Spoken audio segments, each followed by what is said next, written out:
ഇന്ന് ഉച്ചയ്ക്ക് മോളുടെ കൂടെ കുറച്ച് നേരം ഒന്ന് ഉറങ്ങി എണീറ്റിട്ടാണ് ഉച്ചത്തെ പണികൾ ചെയ്യാനായിട്ട് തുടങ്ങിയത്. കുറച്ച് പാത്രം കഴുകാനുണ്ടായിരുന്നു. പിന്നെ അടുക്കളയുടെ സ്ലാബൊക്കെ ഒന്ന് തുടച്ചിടാമെന്ന് വിചാരിച്ചേ. അങ്ങനെ പാത്രം കഴുകിക്കൊണ്ടിരുന്നപ്പോഴേക്ക് സോപ്പ് തീർന്നിട്ടുണ്ടായിരുന്നു. അങ്ങനെ നമ്മുടെ കർക്കിടകം ക്ലീനിങ് ഓൾമോസ്റ്റ് ഡൺ ആയിട്ടുണ്ട്.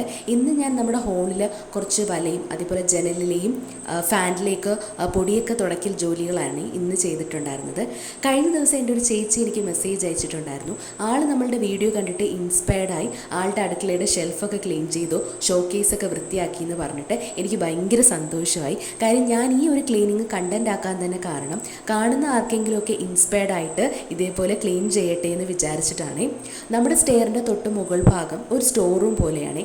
അതായത് ആവശ്യമില്ലാത്ത കുറേ സാധനങ്ങൾ വലിച്ചു വാരിയിട്ടിട്ട് നമ്മൾ സ്റ്റോർ റൂം ആക്കി എടുത്തതാണ്. അപ്പോൾ എല്ലാ പണികളും കഴിഞ്ഞിട്ട് ലാസ്റ്റ് ക്ലീൻ ചെയ്യാമെന്ന് പറഞ്ഞിട്ട് ഞാൻ മാറ്റിയിട്ടിരുന്ന ഒരു ഏരിയ ആണ്. അപ്പോൾ ഇന്നലെ രാത്രി ഏട്ടൻ അവിടെ കുറച്ചൊന്ന് വൃത്തിയാക്കിയിട്ടുണ്ടായിരുന്നു.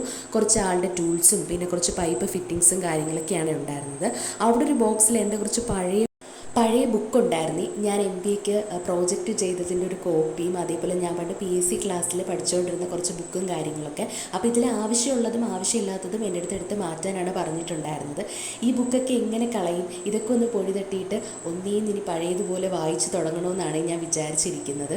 ഇവിടുത്തെ ക്ലീനിങ് ഫുള്ളായിട്ട് കഴിഞ്ഞിട്ടില്ലേ, ഇനി ഞാനും കൂടി ഇടപെട്ടാലേ അത് ഫുള്ളായിട്ട് ഇവിടെ കംപ്ലീറ്റ് ആവുള്ളൂ. കുറേ തുണികളുണ്ടായിരുന്നു, കുറേയൊക്കെ ഞാൻ നമുക്ക് തുടയ്ക്കാനൊക്കെ വേണ്ടിയിട്ട് എടുത്തിട്ടുണ്ട്. ബാക്കി കുറച്ച് ഇവിടെ ഹരിതകർമ്മയിൽ വരുന്ന ചേച്ചിമാർക്ക് കൊടുക്കാമെന്ന് വിചാരിച്ചിട്ടാണ് ഇരിക്കുന്നത്. നമ്മുടെ ഈ വീട് ഒരു നില വീടാണ്. ഭാവിയിൽ എപ്പോഴെങ്കിലും ഒരു നിലയും കൂടെ വയ്ക്കാൻ കണക്കിനാണ് ഇവിടെ നമ്മൾ സെറ്റ് ചെയ്തിട്ടുള്ളത്. അപ്പോൾ രാത്രി ആയിക്കഴിഞ്ഞാൽ ഇവിടെ ദോശ, പുട്ട് അങ്ങനെ എന്തെങ്കിലുമൊക്കെയാണ് കഴിക്കാറുള്ളത്. ചോറ് പൊതുവെ കഴിക്കാനായിട്ട് ആർക്കും താല്പര്യമില്ല. അപ്പോൾ ഇന്ന് ഞാൻ ദോശയും കടലക്കറിയും വെക്കാമെന്നാണ് വിചാരിച്ചത്. അപ്പോൾ ഏട്ടൻ ജോലി കഴിഞ്ഞ് വരുമ്പോഴേക്കും ഉടനെ തന്നെ കാപ്പി കുടിക്കും. അപ്പോൾ ആൾക്ക് വേണ്ടിയിട്ടുള്ള ദോശയും കടലക്കറിയും ഞാൻ ആദ്യമേ തന്നെ ഉണ്ടാക്കി വെക്കുകയാണ്.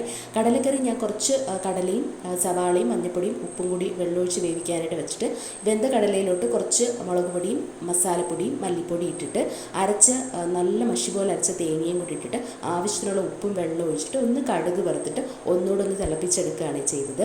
സന്ധ്യ ആയിക്കഴിഞ്ഞാൽ എനിക്കൊന്ന് പൂവൊക്കെ പറിച്ച് വിളക്കൊക്കെ കത്തിക്കാനായിട്ട് ഭയങ്കര ഇഷ്ടമാണ്. അന്നത്തെ കാര്യങ്ങളെല്ലാം ഭഗവാനോട് ഞാൻ പറയും. പിന്നെ ഞാൻ വൈകിട്ട് ഒരു 8 മണിക്ക് മുന്നേ തന്നെ ഫുഡ് കഴിക്കാനായിട്ട് നോക്കും.